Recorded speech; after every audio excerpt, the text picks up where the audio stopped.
Aivan loistavaa huomenta, Harri. Sä oot tässä viimeisen 10 minuutin ajan hihitellyt siellä itseksesi, etkä ole suostunut näyttää mulle, mitä sulla on käsissäsi.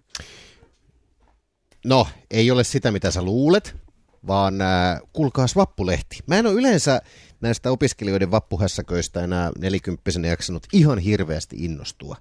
Mutta tällä kertaa on päässyt minut yllättämään positiivisuudellaan Lappeenrannan polytekninen villimiesklubi POVI ry, eli käytännössä kyseessä ovat onko tämä nyt sitten tämä Lappeenrannan teknillinen korkeakoulu?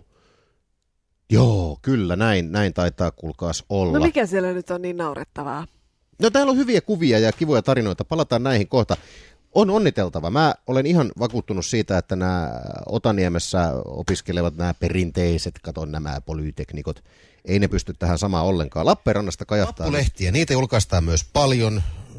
Nämä nyt ovat ennen kaikkea teekkareiden touhuja, mutta kyllä kai niitä muutkin tahot nykyään julkaisevat. Olemme saaneet ainakin nyt tähän vappuun ensimmäisen sellaisen, eli Lappeenrannan suunnalta on tullut vappulehti. Ja sä oot nauriskellut sille eli tässä. tältä hetkinen LUTin porukalta. Okei. Eli Lappeenranta University of Technology. Hässi on lehden nimi. Juu, täällä on kaikkea kivaa. Yleensä mä en näistä syty.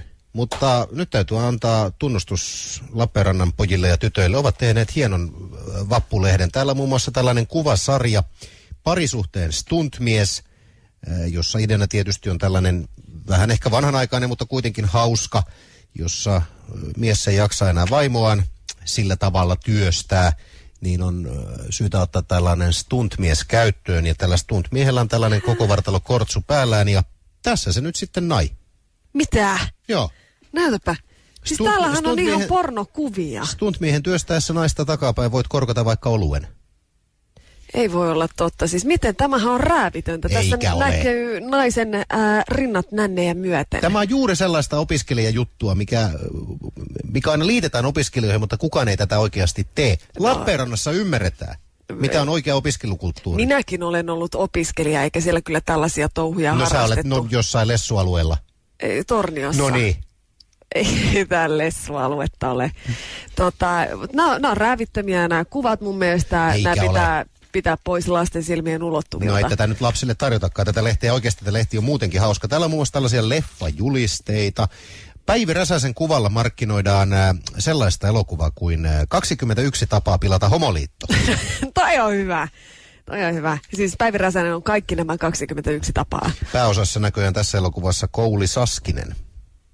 Okei. Lisäksi täällä on tällainen leffa kuin The World Will Be Watching, The Finger Games. Niin? Ja haluatko kuvailla, mitä siinä tapahtuu? En mä tiedä, haluanko mä, siis niin justiin. Täällä työnnetään nyt 2 sormea johonkin naisen koloon. No niinpä niin, se nyt on sellaista. Miksi täytyy olla tällaista pornohuumoria? No ei tää nyt ole pornohuumoria, tää on oikeasti ihan hauska, on täällä muutakin huumoria. No mikä huumorikuva tämä on? Siellä on miehen pylly ja sitten peukalo, joka menee sinne. Peukaloisen retket, toinen kerta tänään jo. Näitä se lukee. Hei, mä kannatan tätä, tää on hauskaa. Okei, anna mä tutustun siihen nyt seuraavan kappaleen, niin ehkä mäkin löydän täältä Lappeenrannassa niin kuin osataan. Mä oon Lappeenrannassa joitakin kertoja käynyt. Kisapuisto Jaahallissa olen ollut katsomassa Saipa-ottelua, useitakin ottelua ja Saipa TPS-peliä. Ja siellä on hyvä tunnelma. Mutta muuten kaupunki noin arkena vaikuttaa siltä, että ikään kuin ne ihmiset olisivat jotenkin alistuneita siihen tietoisuuteen, että kohta se Venäjä hyökkää tuolta itärajan yli. Mutta näköjään opiskelupiireissä tilanne on toinen. Täällä on muuten tissien koon määritys. Oi hyvä päivä, ja arvaa miten täällä määritetään rintojen kokoa. Kerroppas. No täällä on laitettu toisella on suuret rinnat, toisella vähän pienemmät ja siihen väliin on laitettu tällainen dildo. Ja sitten katsottu, että kuinka paljon nämä rinnat sitä puristavat.